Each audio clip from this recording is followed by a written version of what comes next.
Well, hello. So we're going to be looking at measuring area using the metric system.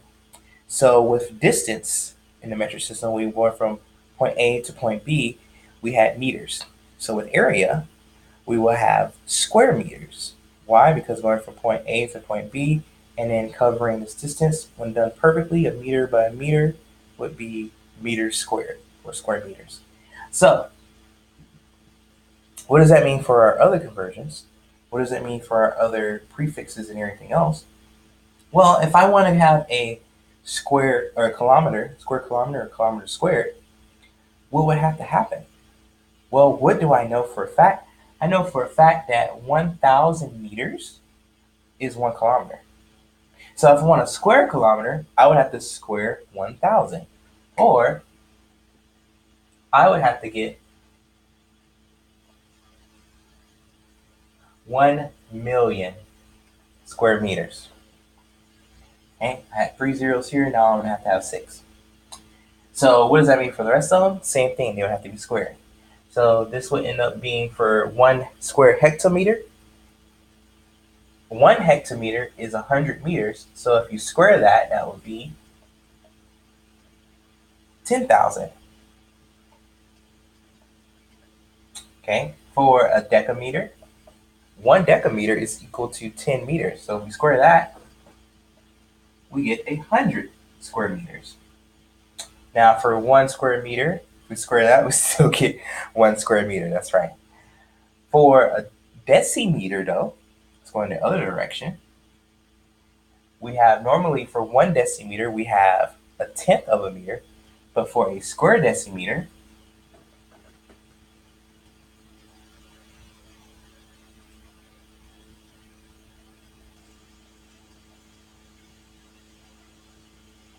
we would have 100th square meters. Okay. Now for a centimeter, for 1 centimeter, we had 100th of a meter. But when we square that, a square centimeter will be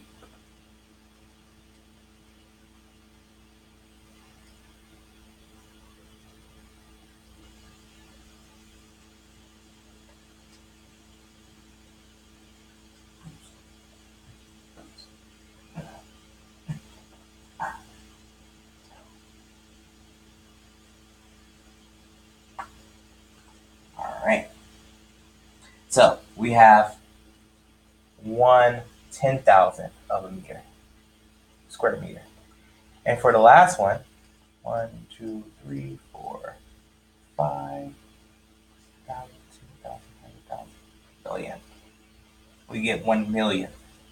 So for 1 square millimeter, it's equal to 1 millionth of a square meter. Okay. Notice that these are reverse of what we have up here, which makes sense because they're mirrored here as well. All right. Now, this takes up a lot of room on the board, so I'm going to erase those. But I wanted you to see them written out. And also, so you can see, instead of having all these written out and all that memorized, you can just remember that because we're squaring it, we're looking at a square meter or a square kilometer, we need to square whatever the conversion factor is. So, we saw it done once. Now let's look at a problem where we might actually have to use this. So a common thing is going from square centimeters to square meters. So let's do that. So let's say I have 360 square centimeters, and I want to know how many square meters that is. So 360 square centimeters, I want to know how many square meters that is. Well, if I want to convert this, I know I have 360 square centimeters. And what do I know? Going from centimeters to meters, I know that there are 100 centimeters in 1 meter. So if I square that, I have to square my conversion factors as well. So I get 360 times 1 squared divided by 100 squared. Okay, that's pretty simple. So if I do that, now, actually, before I do that, I want to let you know that this square is on the units. There's no square in front of 360.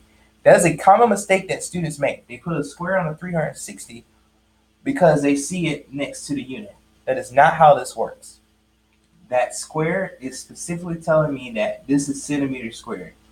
Why did I put a square on 100 then? Because we know that 100 centimeters, just centimeters, is equal to 1 meter. We're looking at square centimeters though, so therefore I have to square the conversion factor. Okay? Keeping it simple. So anyway, if I move on from here, I have 360 divided by 100 squared. So I have 2 zeros. If I square it, I have 4 zeros now. All right, so 360 10,000ths. So to simplify this very easily and get rid of those tens, I need 36 thousandths. Well, how do I write 36 thousandths? That's 36 thousandths, right? Yes, it is. So it'll be 36 thousandths square meters. Okay. So as you can see, the conversion is still the same. The only thing that you have to be on top of is your prefixes.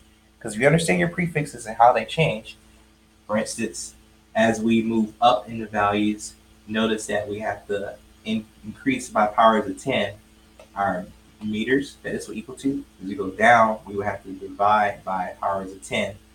And we have to increase that to how much we divide by as we go down. All right. But if you understand the prefixes, this will be quite simple and you'll do just fine. So just remember that if you're using area, no matter what units of measuring it is, if you take the base distance and just square the conversion factors, this will make this so simple.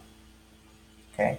So whatever you're converting, what are you converting to, make sure you square the conversion factors and you'll be fine. All right, so that's measuring area with the metric system. I'll see you soon.